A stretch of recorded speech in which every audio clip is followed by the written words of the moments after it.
दंखायो बे गेंखौ हमजोबनांगौ थाखाय जों जेब्लायसिम जोङो न्याय मोना अब्लासिम जोंनि आन्दोलना सोलिलांबाय थागोन गोजोन्थों जोंनि बर'फोरा मानो रेप जायो मानो खालामजाबाय थायो ना सरकारा जेबो डिसिसन लायैखाय माने बिथांमोना खालि सुलु मोनबाय थायो आरोना हाय हेल' नमस्कार वेलकाम टु माय बेक इउटुब चेनेल नोंथांमोनखौ गोसो गोथारै आंनि बे टेपादन इउटुब चेनेलाव नोंथांमोनखौ गासैखौबो बरायबाय जे गुबुननि उनाव जे नोंथांमोननि गेजेराव आङो दिनै आपडेट लाना फैलायबाय जे हरब्लाबो जे आङो दायो दंथ'यो जे गरेस्वराव जे जोबोद दुखुनांथाव जे आङो आपडेटफोरखौबो लाबोनो हायाखै जे इन्ट्र'आ जे माबोरै नांदो जे नोंथांमोना कमेन्ट सेक्सनाव खिन्थाहरबानो जाबाय आरोना जे दायो जे जोंनि बर' आइजोफोरा जे धारना होदों आरो क'क्राझार डिस्ट्रिक्टनि एबसु जे बिथांमोना जे बियो मा जामारबाय थायो जे जों सानो बा जों बुंगोन ना माने बियो मा जानांगौ जे सोरबा जुदि जोंनि हारिफोरखौ जुदि इनाय खालामदोंबा जि रेप खालामदोंबा बिथांमोनखौ जोंनि रायजोफोरानो हमनानै बुथारनांगौ अब्लासो बिथांमोना जोंनि बर' हारिखौ रेप खालामनो थाखाय गिगोन आरो आङो बिटिआर सरकार जे सार बिथांमोनखौबो आङो खावलायगोन जे जि दायो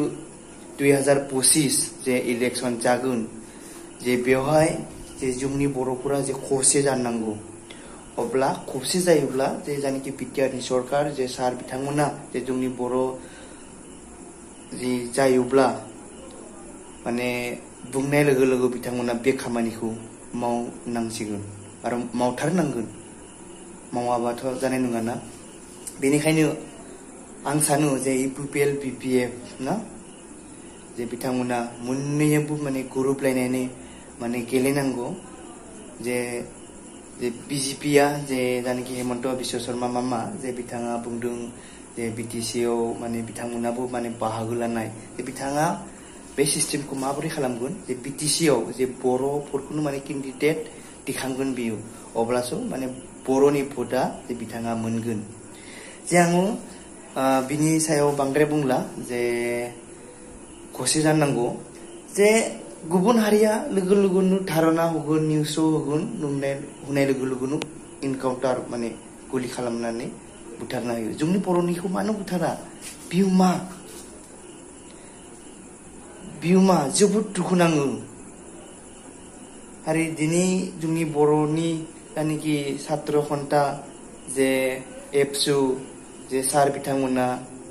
जे बुंदों जे बिथांमोनाबो आरो बिथांमोनाबो धारना होबाबो माने जेबो माने मोदोमावनो नाङा जे सरकारफोरा ना जेसेबां धारना हो जेसेबां बयबो खौसे जानानै ओंखारथों थेवबाबो बिथांमोना मानो जेबो मोदोमाव नाङा बे ओंथिया मा जामारगासिनो दङ बियो जे आं बुंनायाव जे माबाफोर जुदि गाना गोरोन्थि जादोंब्ला आं बर' रायजो राजानिफ्राय आङो निमाहा बिदों बे जानिखि जे बुंदों बे आपडेटखौ नोंथांमोना नायलांदों बिसोर गें मोनसे दंखायो बे गेंखौ हमजोबनांगौ जों जेना बे गेंखौ हमना जों धरना होगोन जों बे धरनाखौ खुनु दिन गारा जों धरना होबाय थागोन बे गथ' सानैनि रेप केसनि थाखायनो जों रिलि लादों माने जाय दुष्ट चक्र बिसोरखौ जेन फासि नांगौबा हमजोबनांगौ आरो बिसोरखौ फासि होनांगौ साजाल' नङा बिसोरखौ फासि होनांगौ होननानै थिखोना लांबाय थिखोना लांनानै बिसोर मा खालामदों जोंथ' बेखौ मिथिया बिसोरना निजा जातिय जाहोखो ना ड्राग जाहोखो ना मा जाहोखो जोंथ' बेखौ मिथिला ना दा जोंनि जेना बर' हारिया बेबायदि जाबाय थायोबा जोंना आइजो माहारिया थांना थानायनि लामा गैया दिनै आं बेखौनो होननो सानो जे जोंनि प्रमद सारा जेन जोंनि बर' हारिया थांना थानाय बा आइजो माहारिया थांना थानायनि थाखाय जेन जोंनि प्रमद बर' सारा जेन जोंखौ माने माबा हरो मा होनोलाय नियाय हरो जों बे गथ' सानैनि रेप केसनि थाखायनो जों रिलि लादों माने जाय दुष्ट चक्र बिसोरखौ जेन फासि नांगौबा हमनांगौ हमजोबनांगौ आरो बिसोरखौ फासि होनांगौ साजाल' नङा बिसोरखौ फासि होनांगौ दिनैल' नङा बिसोर माने बार बेबायदि जाबाय थाखायो स्कुलाव थांनो हाला स्कुलावथ' जोंना माने जोंना बयबो हिन्दु मुस्लिम दंजोबो नालाय ज' हाबनाय नालाय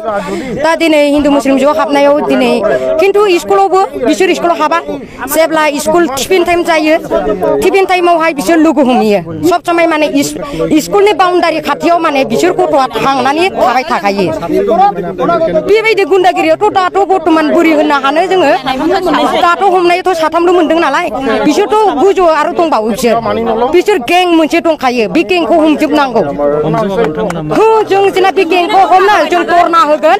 जों बे दरनाखौ खुनु दिन गारा जों दरना होबाय थागोन हमजोबनांगौ फासि होनांगौ बेल' जोंना क'क्राझार जिल्ला एबसुनिफ्राय जों बे घटनानि सायाव जों सोंखारियो आरो निन्दा खालामो खारन थांनाय 24 तारिख हरनि